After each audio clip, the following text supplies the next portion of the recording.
Orang itu menjadi kikir itu karena nganggap hidup itu lama dan uang itu penting. Kalau zaman Nabi itu sederhana kalau melihat hidup.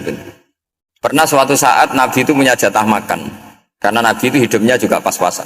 Jadi Nabi itu unik. Beliau di satu sisi kaya raya, bisa ngurmat Abu Hurairah, Ammar, Suhaib. Ashabu Sufa itu dirawat Nabi semua. Itu kan kaya, bisa ngerawat sekian orang. Tapi di sisi yang lain untuk pribadinya beliau miskin. Kadang nggak bisa makan hari itu. Tapi di saat yang sama bisa merawat ahlus suffah. Jadi keliru kalau orang hanya cerita Nabi itu miskin, untuk makan dirinya aja susah. Itu keliru. Kelirunya kalau tidak diteruskan, tapi Nabi mampu menghidupi ahlis suffah. Singkat cerita jatah makannya Nabi itu dikasihkan orang ketika Nabi tanya, ya Aisyah, makanan jatah saya di mana?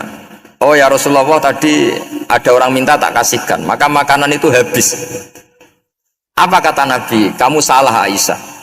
Yang kamu kasihkan itu justru yang masih.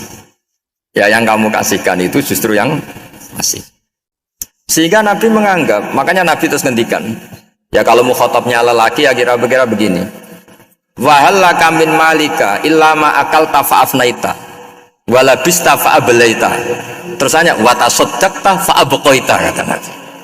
Harta kamu ya kamu makan kemudian ke WC jadi kotoran, atau punya pakaian mewah nanti rusak.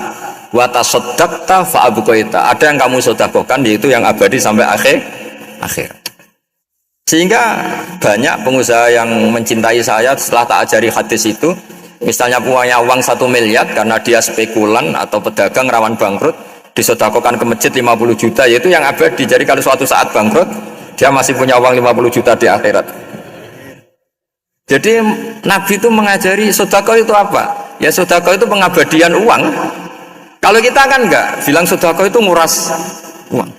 Itu pikirannya setan, dan pikirannya orang Islam. Itu cara berpikir setan, bukan cara berpikir umat apa. Sehingga Sayyid Ali Zainal Abidin itu kalau ada orang minta, kemudian beliau ngasih, itu beliau bilang gini, marhaban biman hamala zadi ilal akhirah. Matur nuwun nggih jenengan sing beto sangu kula nate. Jadi dianggap teller saja. Orang yang minta uang beliau itu dianggap tukang nyatet bank itu. Karena sudah ditabungkan, ya sudah. Kalau kita kan enggak, wah pengemis tuh ganggu gini-gini. Kecuali pengemis profesi ya mungkin kita agak-agak enak. Mari zaman akhir tuh ada pengemis apa? Profesi. Jadi repot tuh.